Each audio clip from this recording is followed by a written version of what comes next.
I think that our meeting today and our commitment to find the right path is something that gives us to be able to see forward. And by saying that, I also committed on what Foreign Minister Lars Løkke Rasmussen already said. So thank you for that. Thank you. And then I think we take a few questions. Tom from BBC. Yes, over here. Yes. Thank you very much, Foreign Minister.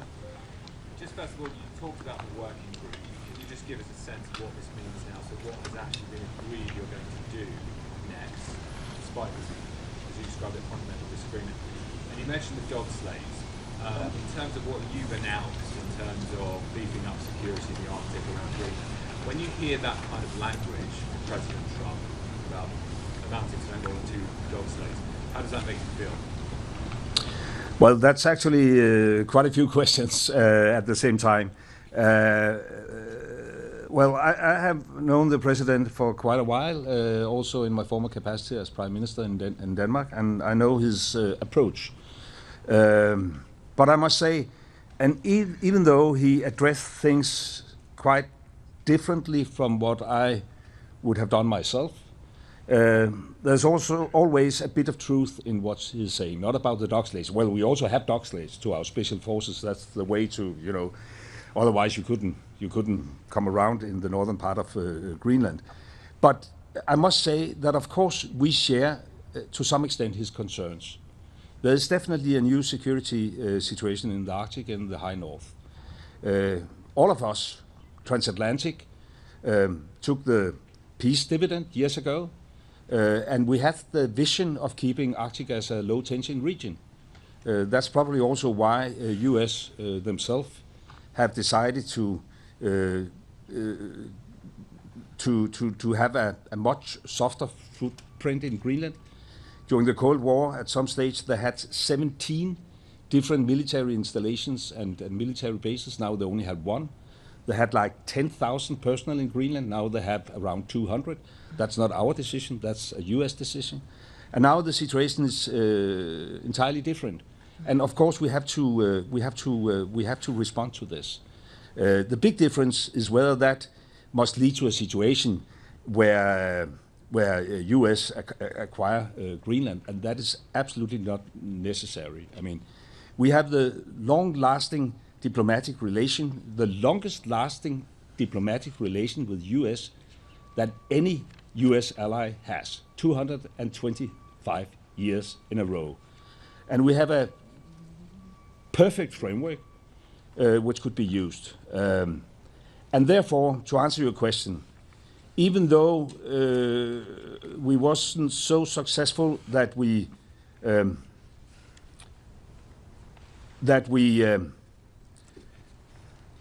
reached, a conclusion where our American colleagues said, "Oh, sorry, it was a totally misunderstanding. We gave up on our ambitions." There's clearly a disagreement. We agreed that it makes sense to try to sit down on a high level to explore whether there is possibilities to accommodate the concerns of the president, while we at the same time respect the red lines of the Kingdom of Denmark. So this is the work we will start. Whether that is doable, I don't know. I hope, and I would like to express that it could take, down the temperature. We have now had like 13 months with this ongoing discussions in social media, and this is actually the very first time where we could sit down at a top political level to discuss it. And it was a great opportunity also for Vivian and I to go up against the narrative, because it is not a true narrative that we have, Chinese warships all around the place. According to our intelligence, we haven't had a Chinese warship in Greenland for a decade or so. So from that perspective, it was a very constructive meeting. As I said, frank discussion among equal partners, and now at least we have to give it a try. Do you want to add anything?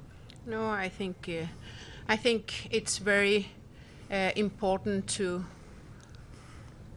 say it again that how important it is from our side to strengthen our cooperation with the United States, but that doesn't mean that we want to be owned by United States, but as allies, how we can strengthen our cooperation, it's all our interest. Yes, Kim? Yeah, thank you very much. Of course, I would like to ask this question in Danish, but let me do it in English here. Yes. Because of our colleagues here. Do you see any compromise ahead of you? You said it a little bit. Could you elaborate a little on the possible compromise that there would be between the president's wish to acquire Greenland or have control of Greenland and the red lines that the Kingdom of Denmark has gotten right now?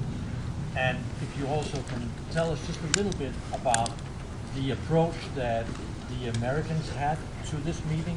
What was their primary goal, as you see it? Was that to reach that end goal, or was it an open discussion of how do we solve the security situation in the Arctic? Well, first of all, I don't think this is the proper place to elaborate on what could be a compromise. The whole idea and the reason why we asked for this meeting was to turn public debate in a very, black and white kind of setting into a discussion where there's room for nuances. And therefore, I'm pleased, even though we do not agree whether this is doable, while we at the same time should respect the Kingdom's red lines, at least it is productive to start discussions at a high level. And then we have to see whether we will be successful or not. I would say, and that is probably in comparison to some of the public debate, that the meeting took place in a very constructive atmosphere, where we also had, as I said, the opportunity to at least challenge the narrative presented by the American president. And I think that is a necessity if we want to have a proper debate. It was basically about security. I mean, and as I said, even though there's not an instant threat from China and Russia, at least not a threat we can't accommodate. For instance, Chinese investments, we have avoided that due to close cooperation between Greenland and Denmark. When you saw, like 10 years ago, the Belt and Road Initiative and the idea of Chinese investments in infrastructure in Greenland, we avoided that.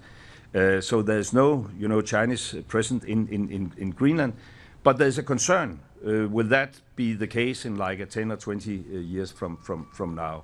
It will not, because our Greenlandic friends have introduced investment screening schemes, etc.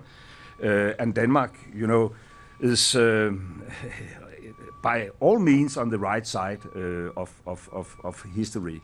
And therefore, we will also continue to do what we already have done. We have been stepping up. We have allocated almost $15 billion within just the last couple of years to capabilities in the High North. We have been pushing among the Arctic NATO states for a bigger NATO engagement. Honestly speaking, and now I can only point fingers at the former American administration, US has historically been a bit reluctant. Hopefully that will change now. There's a dialogue within the NATO framework, and we want to step up. And hopefully that could also accommodate some of the president's concern. But it's not that I'm now, saying everything is solved. It's not solved. We didn't manage, but I honestly speaking, I didn't believe that was doable. We didn't manage to change the American position. It's clear that the president has this wish of conquering over Greenland. We made it very, very clear that this is not in the interest of the kingdom.